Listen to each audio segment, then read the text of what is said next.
They'll cope. Hey, buddy, how are you? I'm well, thank you. Yes. Oh man, How are you doing over in Seattle? You've been busy in the yard. But I understand. Oh, it's springtime, man. We got to get the yard going. It's a happy Yeah. gardening life we're in. Yeah. So yeah, Excellent. how are Of you? course. How are things? Fine. So I've been doing that typical sort of Easter weekendy thing of not yard work, but I'm not. Well, we have literally a yard, but there's nothing growing in it that should be. There's a bit of moss, but we're doing DIY here. So that's the Awesome. classic things of working with my father-in-law. We put up some shelves. So we're both feeling very manly and proud. Been drilling, another Yes. manly activity.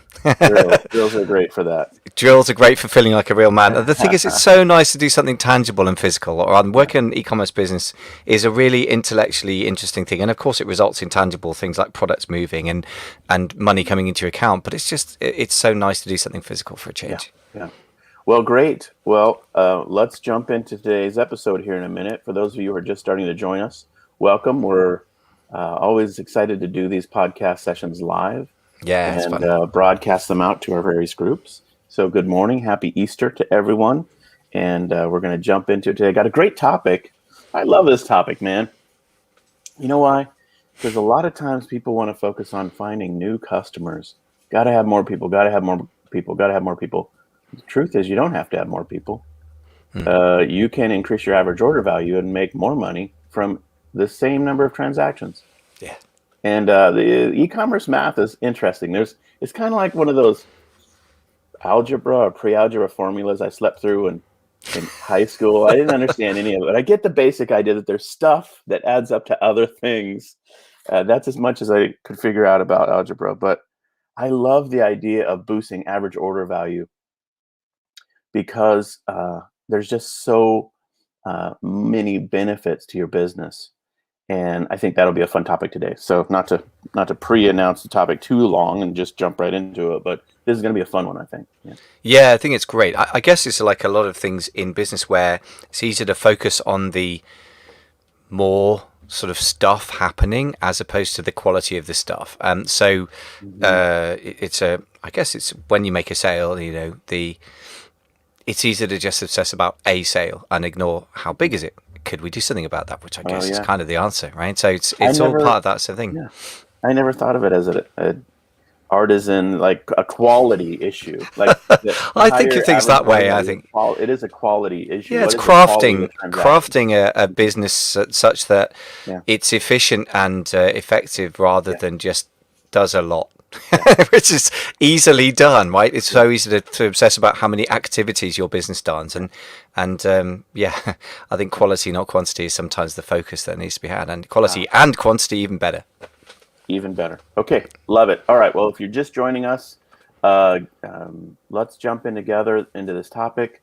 Feel free to give us a shout out in the comments, whether you're watching in our Facebook groups, pages, or on our YouTube channel. Say hello. Let us know where you're listening from. And we're going to kick off the podcast. And of course, you can ask questions throughout the podcast. We'll see them in real time in the back-end tool here that we use, StreamYard. And happy to weave them into the presentation or the conversation. And we'll go from there. Sound all right? Michael, you ready to kick this thing off? Sounds good. Yeah, I was just double checking that we're appearing live on Facebook, and we are, so it's all good. Yeah, let's do this thing. Let's do it, man. Here we go. We're going to record our podcast. When you increase your average order value, you make more money per transaction, and that helps boost your revenue. In this episode, we're going to break down 7 ways to make that happen. Michael, are you ready to jump into this fun topic today? Let's do this thing. All right. Love it. Hey, I was just looking. You know how many transactions we had in our e-commerce site last month? No idea. 29,791.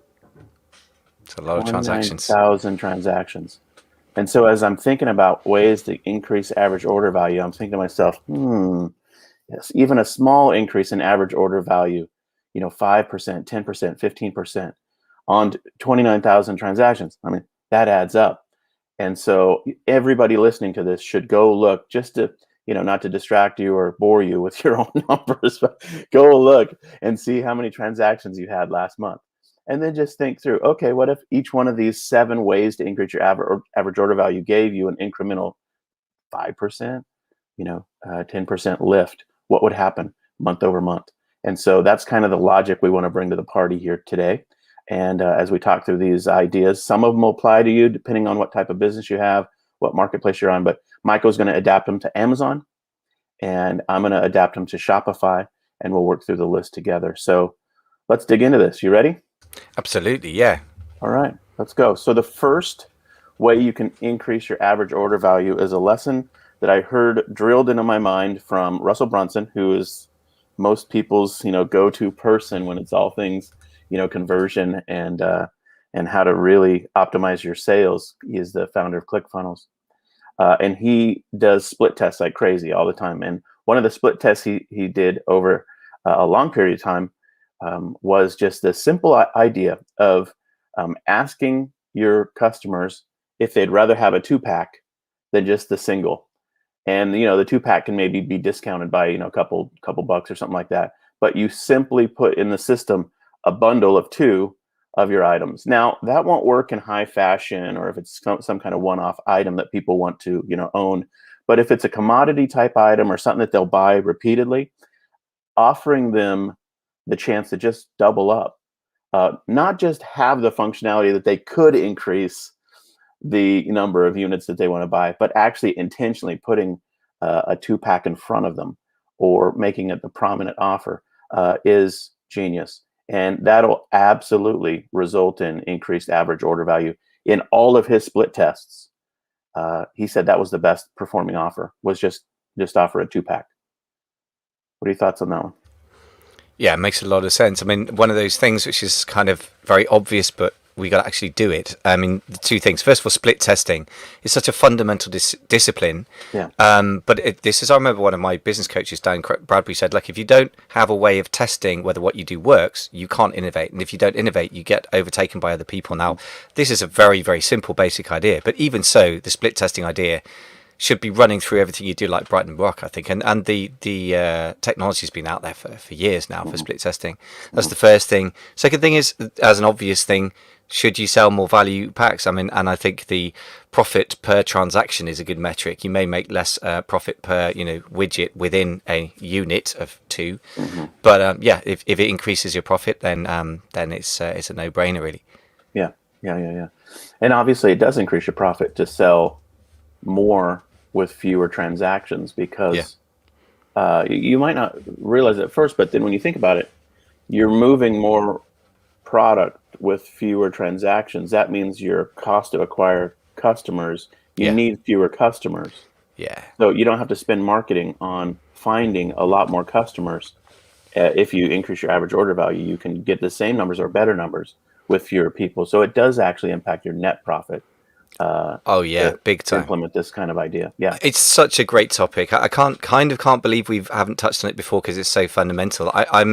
I can't remember who said it now, but I remember somebody saying there's only 2 ways to increase profits. One is increase revenue, the other one is decrease costs. The thing about decreasing costs is you can't go to 0 with that, and you can't go past 100% increase, whereas you can increase revenue. Okay, so how do you increase revenue? Most people are obsessed with new customers, but as you said, average order frequency, average order value, if you get those numbers up, then the cost for acquiring a customer is fixed already. So it's absolutely so much the way to go. And in the Amazon universe, it's harder to do. I guess this is more a general's point about the whole average order value and why it's so incredibly important. But you can definitely do it. It's easier on Shopify. You could go into big multiplications of AOV, but even on the Amazon universe, you can do various things. So it's absolutely critical. Totally with you. It's a profit driver. Yeah. Second way in which you can increase average order value, and this is Shopify centric, so this one might not be directly related to Amazon, but let me describe it for you. There is a functionality in Shopify that you can use from an app vendor called Bold. Product Upsell is the app, and it literally gives you a checkout flow that is very, very logical for customers, that asks them if they'd like to buy a specific related product, and you engineer it so that you have products that stack together wisely. Having Bold Product Upsell in any Shopify store is an absolute. I mean, like, when we work with clients and they don't have that rigged up and set up that way, it's just like, okay, time to increase your average order value. Let's get that app. Let's set it up. And there are 2 ways you can use this app. One way is commonly used, is as it is intended to be used, And that is, you find a product and you think to yourself, okay, what could be a logical add-on or additional product that we could offer in the upsell process? That's the obvious use case for it. But what we've done for a long time is what I call active upsell. And it's where you basically think of an item that you can put on discount or sale, or in our case, free, because we sell digital products. And then you add a logical upsell for the duration of that special offer. So it's much more actively managed than if it was just sort of an evergreen setup. Uh, that use case radically performs. And it really is like, it's almost the same as like a Walmart Black Friday loss leader advert, where they say, hey, come get a TV for 14 bucks or whatever it is. They just get you in the store with it.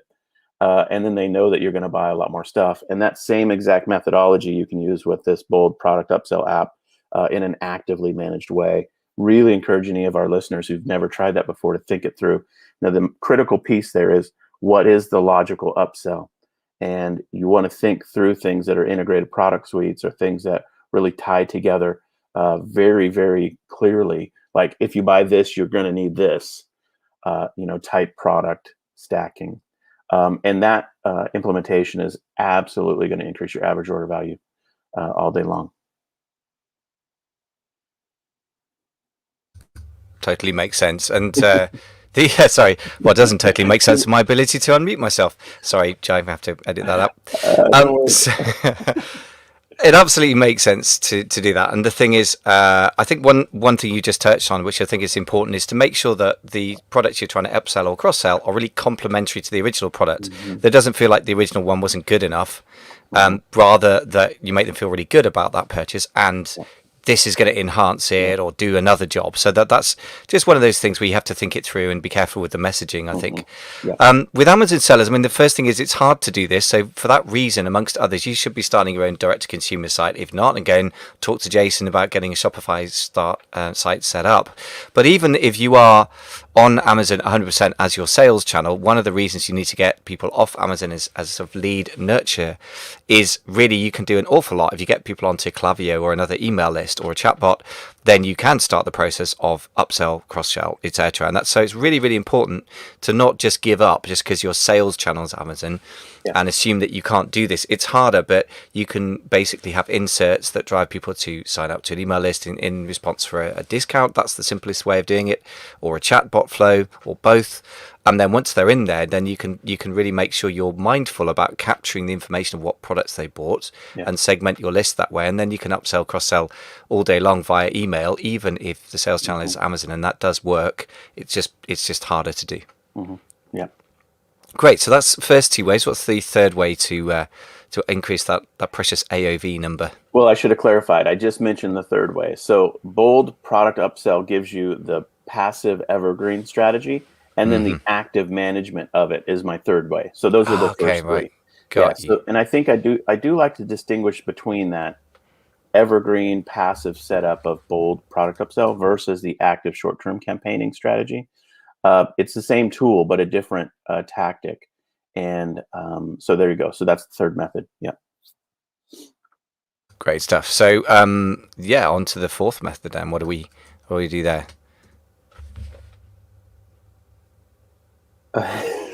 Sorry. Oh yeah. Okay. Here we are. Yes. Okay. So the fourth method is you want to strategically start beginning to offer higher priced items into your store. Now, it's really, really challenging frequently to increase your specific product to your existing customers. They generally don't like that. Generally, they want it to go the other way, where they want it to be decreased. And so over time, what we found is it's better to just not fiddle with your pricing that much unless you split test it into it and you see that there's no drama. But the more obvious thing to do that's simpler, that impacts average order value, is simply begin to introduce higher priced items into your store. And this can radically increase your revenue and radically increase your average order value. The basic idea is if you get a store going, and I'm talking about Shopify context here, but you get a store going with a product suite. Let's say the average order value is $35. right? Then the logical work to do is to ask yourself, how can I create a product that's 5 times more valuable? Like maybe it's it costs $200 or whatever, $250, whatever it is. But what product does my existing customer tend to buy that I could try to sell them that is in that price point range? And you'll be surprised how frequently you can say, "Oh, yeah, actually, there is something. I just have never done it before, and my customers definitely buy it, and I just haven't tried to figure out how to source it." But if you begin to do that exercise, what you end up with is an integrated product suite or a product stack, you could call it, that has blended price points that are from floor of what your that $35 price point, if that was your normal, all the way up to a higher price. And on any given day, any given set of transactions, if you blend in some larger transactions, of course it's going to increase your average order value. Absolutely. And so Yeah. that's just a no-brainer, but it's hard work to think through at the product level Yeah. what those items might be. Yeah. This is such a powerful concept. I mean, I've experimented with this not so much in the e-commerce physical products as with training stuff. There's an incredible tool for this kind of thinking called the 80/20 curve. It's online. It's just 8020curve.com. It's free, set up by Perry Marshall of 80/20 Sales and Profits fame. And he was an acoustic engineer, so he's got a heavy mathematical brain. And I've just put some numbers into it while we were chatting, just taking the numbers you were saying, making some assumptions that if you had, say, 2 million visitors and you got 30,000 transactions at an average order value of $35 each, right? Then if you put in, if you wanted to calculate, this tool will simply spit some numbers out, and you can say estimate members' response to a single event. So, for example, they can predict 8,000 people would buy something of $100 or more. Wow. And if I put in $400 into this tool in lifetime, guys, then 1,700 people would buy something $400 or more. And if I put into 1,600 and I'm multiplying by 4 for a reason, then it predicts 300 people would do it. Now, okay, 300 sales of a $1,600 item, you still actually can afford to go out and buy that thing. I mean, the 300 is not a bad average, minimum order quantity. Even 6,400, there are 70 people. You don't need that many people buying a $6,000 item where you've had to no cost of acquiring the lead. This is a beautiful thing. So this can go very, very deep, this particular rabbit hole. And without going too far down it, I think that the very horizontal way of thinking about price and spread of products that people have in the e-commerce space is really out of alignment with the underlying maths of how people behave. Yeah. And so roughly speaking, if it is an 80/20 curve, and you can even adjust the curve to be 95/5 or anything else on this incredible tool, we're leaving just staggering amounts of money on the table. Very interesting. I love this. This is so deep. And I've tried this stuff out, and I looked at this and I thought, okay, this tool predicts that my tiny business at that time, I could put a $1,000 product out, and I didn't have one. So I put it up, and lo and behold, I think 2 weeks later, somebody bought it. Yeah. Wow. It's powerful stuff. It's mind-blowing. It's incredible. Yeah. Check the tool out. If you like your maths, you're going to love it. I mean, yeah. I've never heard of that tool before. I read 80/20 by Perry Marshall, but I'll be honest, I gave it a cursory, breeze through.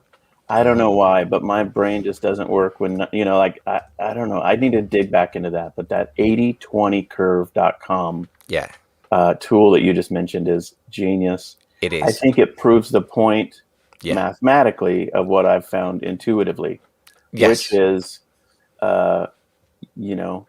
blending higher price point items in, and it just makes common sense. Yeah, it blending does. Higher price point items in will radically increase your average order value. Yeah. Here's the thing. It's got to be worth what you're selling. But you guys, for example, have, it's very digital product-based business, and you have your digital downloads for whatever they cost. But you also sell courses, don't you? And you might even sell course, even if you wanted, if the price point's high enough, I'd imagine that if you're getting paid $2,000 an hour or something, you or Cinnamon would probably deign to get on a Zoom call. So the point is, if you could bundle in something that's $6,000 or something, the math says somebody's going to buy it. And out of your lot, actually, the math says somebody would probably buy something for $24,000. It's got to be worth it. Yeah. But there is so much money in a business to be made when you look at it that way. It's I don't think I've even scratched the surface of this, but most people never even think that way. They think about 1,000 products worth about $20 each, and that's great. But if you had 10 products worth $1,000 each, that seems insane. But if you can get the minimum order value to balance with the actual order speed, then there could be a ton of new profit to be made. And again, without acquiring new customers. This is the point, is upselling. Well, and the implied idea there that we just didn't hit the nail on the head with is this creates basically a funnel where your lower priced items are, in essence, the lead generating tool you use to sell the higher priced items. And if you get a velocity of sales for the $35 item, then that cohort of buyers is obviously the cohort then that you can take deeper into your funnel. And so, that is the ultimate business or e-commerce business metaphor is the funnel. It is thinking about cohorts of people. And you're right. Perry Marshall nails it with that 80/20curve.com idea. I love that. That's fantastic. Yeah. It's deep stuff. And by the way, when you read through Russell Brunson at the beginning, I'm like, as soon as you mentioned Russell Brunson, he's positioned himself as the funnels guy. Yeah. And yes, so in the end, it's not surprising we're talking about funnels when Russell Brunson entered the conversation. Great. Well, look, this is deep waters already. I'm loving this. What's the fifth way of increasing our average order value?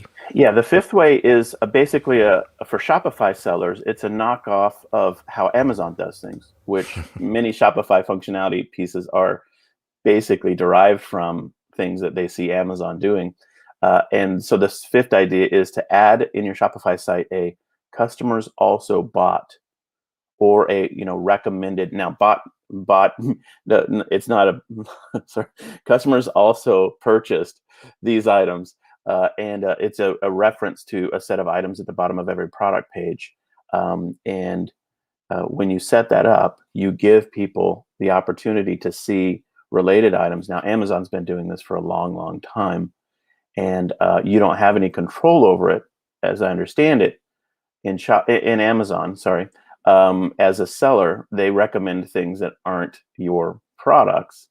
But I think there might be some techniques or tricks to sort of massage that together. Okay, there are. Okay, Michael's saying there are. But anyway, so on Shopify, it's straightforward. You just add the apps that allow you to recommend additional products. So Amazon allows for some version of this, Michael, if there's some secret strategies or tricks. Yeah, they're not that secret. People don't use them that often. I mean, it's broadly speaking two things. I mean, the first of all, to get sort of cross sell to your own products rather than somebody else's, you can partially engineer this, and it's sometimes it works better than others. And I've never really gone into the detail of this enough. So broadly speaking, if you buy product A, you can set up coupon codes such that if you buy product A, you get 20% off product B. Okay. Now, how you message it and how much control you get over that messaging is the thing with Amazon, because they want the control. But you can engineer it such that if it happens often enough, Amazon will organically show your product as also brought. Product B is also brought with product A, because it is. So once you've got that engine spinning, then Amazon will actually start to favor you because they feel like they're under control, but actually you've kind of engineered it. So it's sort of tweaking the algorithm to your needs. It's kind of the old art of being the Amazon seller, really. It's not anything like as under your control as Shopify, of course. Yeah, sure. The other thing you can do, though, is advertise and be the person who appears under not also bought, but sponsored products related to this item section. Obviously, you can be in there. And again, that's an underused strategy. Everyone obsesses about appearing for the right keywords, and so you should. But what they don't think about so much is appearing in relation to related products, and make sure your picture looks better and your features are better and it's a little bit cheaper, and you can steal sales off people all day long. And that's, I think, an underused technique. Love that. Yeah. Okay, great. Fantastic. Good stuff. So that's the fifth one. What's the sixth AOV way of driving AOV? This one is really, really powerful, and it took us a long time to think it through in our mind. But it's simply this. Rather than ever offering a discount coupon that's just a 20% off or whatever, 10% off, always structure your coupons as a buy more, save more discount. Meaning that if they spend $20, they get 5% off. But if they spend $50, they get 10% off. If they spend $100, they get 15% off or whatever. You get the idea. It's an increasing discount based on the amount that they put into their checkout, into their shopping cart. Now, that simple change in couponing is directly intended to boost average order value, and it works. And so if you ever just in your mind saying, oh, my sales are sort of, bad, I need to run a sale, a coupon or a discount or some kind of special promotion, don't do it as just a straight coupon code.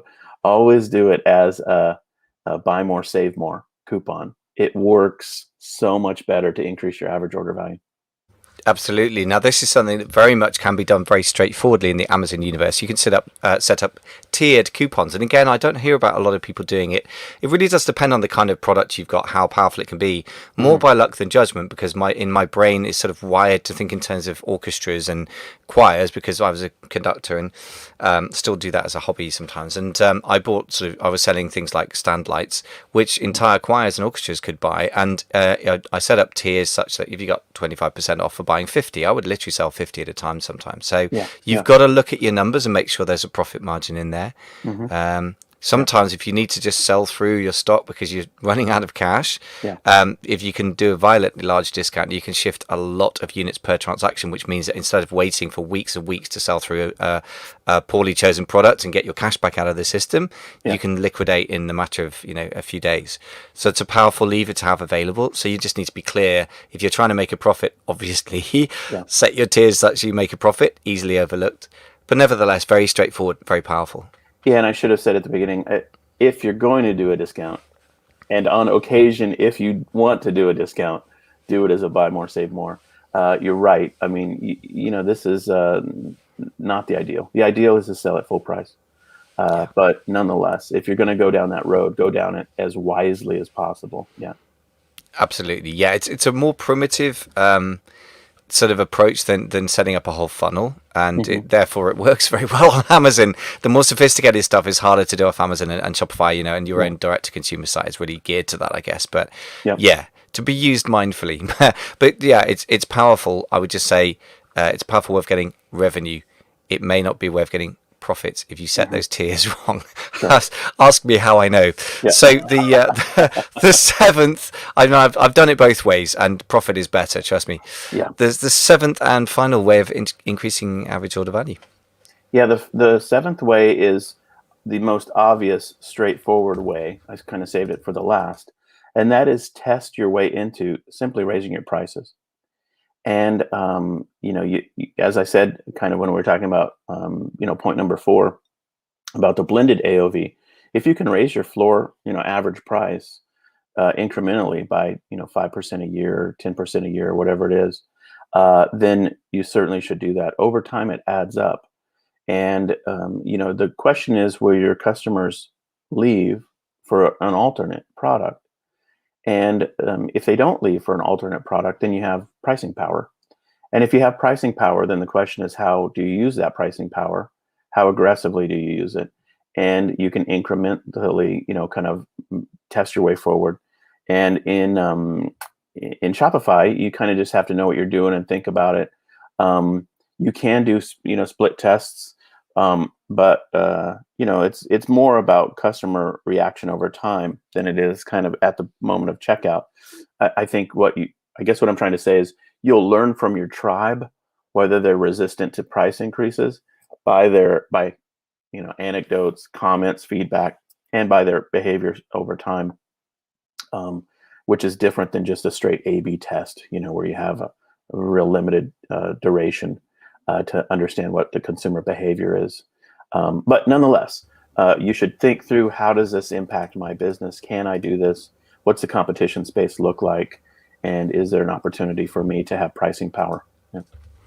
Yeah, I like this. The word pricing power, by the way, I really like that your use of that frequently. And I think that one reason for building brands, sometimes if you're very, very numbers driven, I know a few people like that in the space, in the Amazon space, you're very numbers driven, particularly people who've come from a wholesale background or have sold direct to retail and have a huge variety of SKUs, have like 2,000, 1,000 product lines. It's very easy to dismiss the softer stuff like brand building. And the reason to do brand building, just a smaller side, is that pricing power and the acid test. And this is why I think the numerate people need, the numbers focused people need to, this is where brand meets numbers. How do you know if you've got a brand? Well, because people will pay more. It's kind of simple, without the conversion rate dropping off. And so if you have a a community of people, a tribe that you're really closely in touch with, like you and Cinnamon have an incredibly powerfully connected tribe, and you have your own site, then it's much easier to get a feel for that anecdotally. If you're on Amazon, you need to be a little bit more sort of autistic and sort of do that via the numbers. In fact, of course, the ideal business, you do both. Your CFO finds it through the numbers, you see it maybe numerically or anecdotally, depending on your bent. But ideally both. And yeah, this is really powerful stuff, because simply raising your price to the right amount is incredibly great way of getting extra profits. I mean, so much better than selling more stuff. And Amazon is always encouraging us to sell more stuff, so it's a real disease. So two tools and two ways of doing this on Amazon. One is the straightforward, again, splitly.com, which is a split testing tool. And I acknowledge that split testing, you kind of feel like you have 100% solid data, and sometimes you don't. So the attribution of clicks is a real art. In a Shopify world, that thinking is too simplistic, and what you say makes more sense, more of a feel for it. On Amazon, because most of the time you make most of your money on one transaction and then the customer disappears into the universe, it's much more directly relevant. The other incredible tool is developed by these Stanford PhDs, and I've been speaking with a chap called Hai, who's originally from Turkey, now lives in California, and has got an incredibly brain trust there. And they built a tool called eva.guru, EVA.guru, which does automated pricing, not just for resellers, which is, there are other tools out there, but it's actually genuine artificial intelligence. So it's not just rules based. Basically, if you say make this much profit or whatever you input, goal you set it will adjust over time, trying stuff out, and if it doesn't work, if A then B, as he put it to me, a real AI system that's genuinely artificially intelligent will say if A then B, and after a while it'll go it doesn't work, so let's try if A then minus B minus a bit or B plus a bit. And so I've seen some of the statistics he shared with me, and using that as a pricing tool for private label has really increased people's profits. So that's a super powerful tool. Works for third-party sellers of just random products? It does, yeah, which is the difference. It's not just a repricing tool for existing products. It works for private label as well. So you're saying that in the age of AI, when the robots are in control of things, we can have our own robot? Exactly right. And that's exactly what's been happening in the trading world for 30 years, right? I mean, the guys in Wall Street, the guys in the City of London with the capital C, the square mile, they've been doing this stuff for a generation, maybe two. And they will pay $1 billion for a piece of cable that is slightly thicker and sends the micro, the impulses in a few milliseconds quicker, because it is a basically robot wars. And so that's what's coming to Amazon. That is genius. So this guy was a guest on your amazing FBA podcast? Yeah, on 10K Collective. Yeah, and I've had multiple software creators and CEOs and founders and salesmen on the podcast. I have to say that I think it's probably the most genuinely radical software that I've come across in the entire show so far. And again, it is eva.guru, EVA.GURU. Exactly right, Guru. Yeah, I mean, the main thing is, like any of this stuff, just test it out. But it's actually cheaper than some very primitive rules-based reprices. So I remember showing him this thing and talking about quite a big selling client. He's doing a few $1 million a year in revenue. And he said, it should be incredibly easy, and by the way, it's cheaper. It should make more money, and these guys know what they're doing. This is that is my belief. But the thing is that like anything else, you've got to try it out and give it enough time to know. But Amazon, because it is front end weighted, you're going to know pretty quickly. With something like your D2C store, you might have to wait several months to see how the whole picture pans out. At least several months, maybe a year. On Amazon, you can get a pretty good idea after 30 days, I would say. So I would say, like anything else, try it for 30 days minimum. And then review, and if it works, try it for 90 days, and then if it's really working, then go 100% on it, like anything else. I love that. Okay, so just if there's a lot of people, a wave of people just joined us, I don't know why, but if you're watching, we're talking about 7 ways to increase your average order value. We just talked about the 7th way, which is test your way into higher prices, which is the most obvious way to increase average order value. But the tool Michael just mentioned for Amazon sellers sounds fantastic. But here's the thing I wanted to also mention on this one. Let's say that you've got a price point and you don't have any pricing power, and your customers say, if you raise your price, we will walk away from you. Then there's still a technique that you can use. And because that scenario means that you have a hyper focused customer on price. So what do? The way in which you move the needle with them, with their permission, is you start to launch bundles that incent them to step up their average order value price when they buy a couple things together. Now, it could be, as we've already talked about, just a 2-pack bundle, which is the most obvious, but it could be a bundle of related items that is, in essence, the kit version of what they might need or want. And if you do that, if you bundle things together and emphasize those bundles with a higher price point, obviously, than if it was just the individual items, then you'll get what you wanted, which was average order value being increased, and the customer will get what they want, which is a little bit better pricing in total on those units that they buy inside the bundle. And the price-sensitive customer will go for that offer because they're very focused on the exact amount that they're paying for the specific pieces that they get. Yeah, that makes a huge amount of sense. And again, it's knowing your customer, right, to start with, but then also knowing, not just anecdotally, and to be fair, that although that is really underknown for Amazon sellers, I mean, that kind of relationship is great to have, but also knowing their behavior, and not what do you say you're going to do, but when I do this, what do you do? And if you raise your price and they stop buying, then you've got to respond to that. The Amazon equivalent of this, by the way, I hadn't really thought of this as an upsell or downsell or cross-sell, but I guess it is you can have parent-child relationships. So in other words, you have one listing where you've got like 10 different offers related, they're separate listings, but they're related, and people can click on it and see. And it's not uncommon to see a 1-pack, a 2-pack, a 3-pack. Amazon doesn't like it if you relate too many things that aren't strictly variations of the same thing, but you could get away with doing a kit.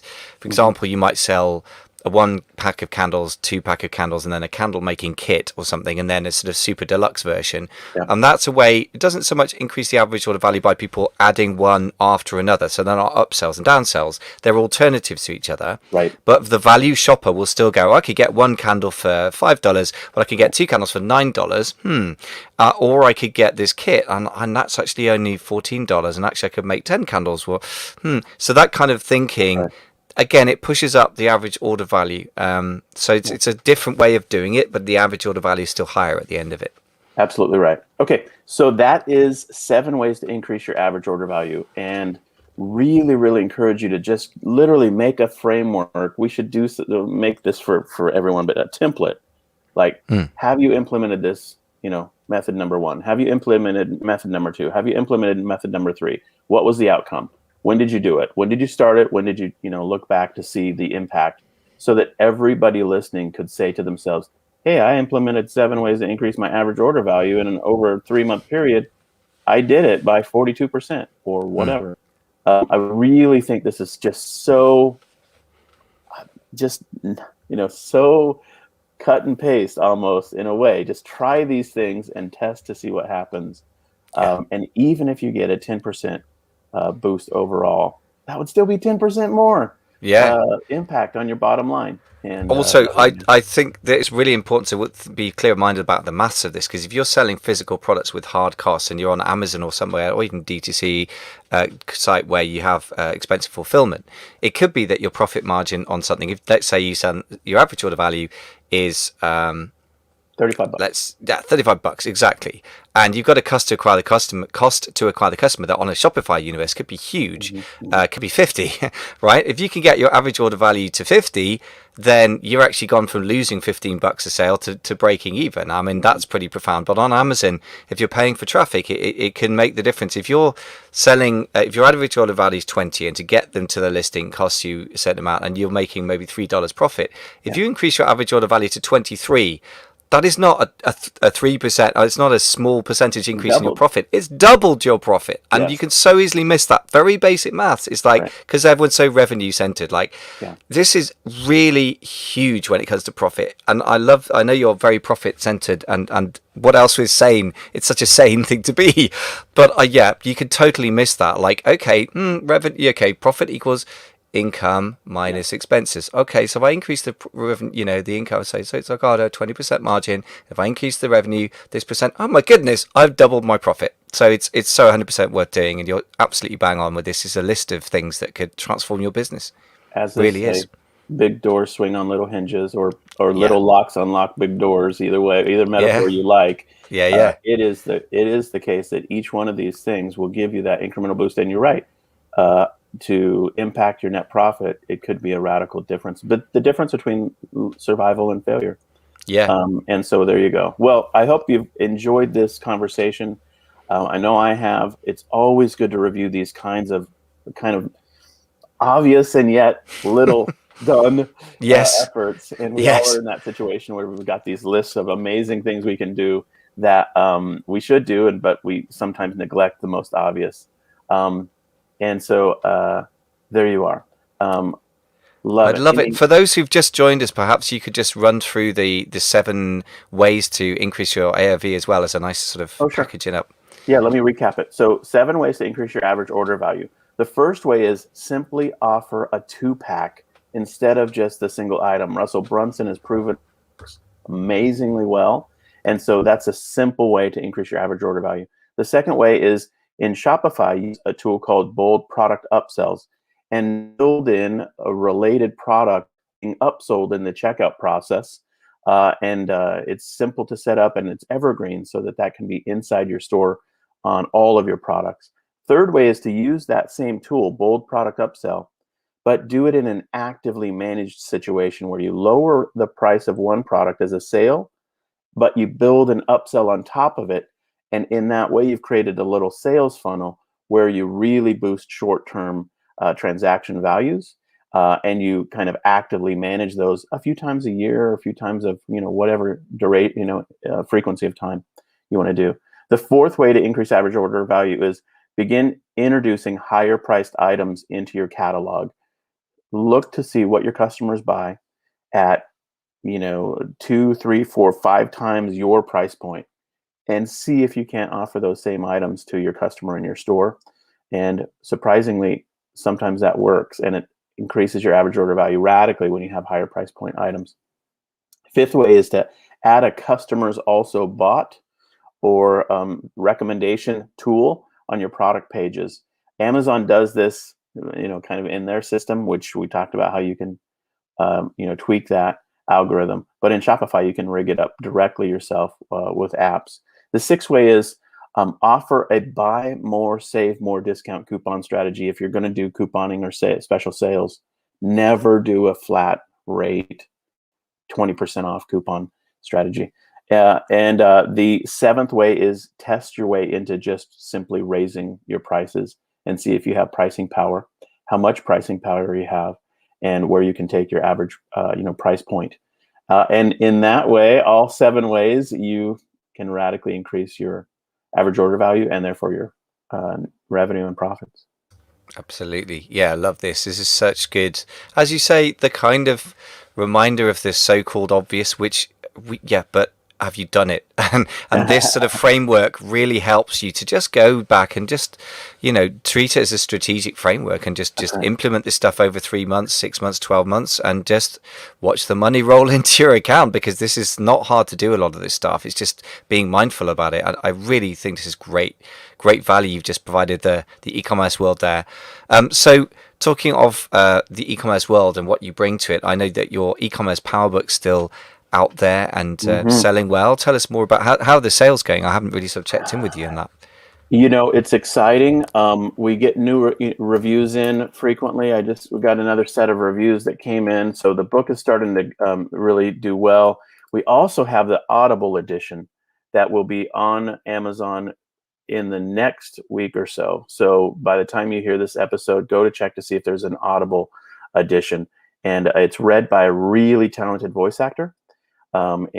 So that's exciting. And so thank you for asking me. Yeah, the book has gone well, and we're really excited about how people are using it to build their businesses.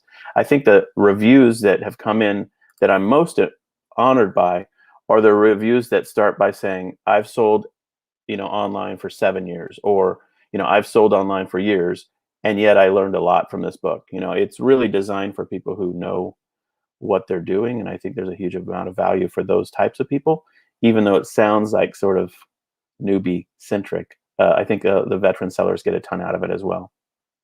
It's interesting what you were saying about that. I mean, it's, by the way, Audible, one of my favorite ways to consume books. So that's going to be fantastic to be able to listen to that. I look forward to listening to that myself. But I think what you just said about I've sold online for years and I've learned a lot. I mean, first of all, not a surprise to me because I know the quality of your thinking and the value of it. But to your point of what we were talking about today, is it fairly straightforward? Yeah. Are people actually implementing it? Mostly not. And therefore, the stuff that you would have to teach a beginner as a new concept, for an established seller, it's probably not new, but it's a reminder of the power of it, which you are a personal demonstration of in your own store with Cinnamon and your work with your clients now. But then also you have that happy knack of simplifying it to the point where it feels very doable and very practical. And I think that's the kind of, the switch that a good coach makes. It's not necessarily a new concept. It's explained in a way that feels doable and then some practical, how do we turn this into reality? So maybe that's why people are saying that, but that does tie in with my experience of you, which is why they should buy the book. If you haven't bought the book yet, folks, I'm going to shamelessly plug this because it's not my book, but you're a fool. If you love this podcast, buy the book because Jason, has that happy knack of making it happen for people. So get reading and get implemented, guys. Slap over the head over. And thank you so much for raising the topic. A or V, one of my favorite things. Haven't talked about it for ages. Yeah. Really great topic. Well, as always, thank you for listening with us today. If you've enjoyed the podcast, then be sure to leave us a review or subscribe to us on your podcast player of choice. Love that. It's always helpful. We're honored to be able to talk all things e-commerce. And it really is an honor to be able to serve the community of e-commerce sellers. And it's just such exciting times. It's fantastic business to be in. And we hope that this podcast has helped a lot. So with that, Michael, thank you again, as always, for a wonderful conversation. Thank you, man.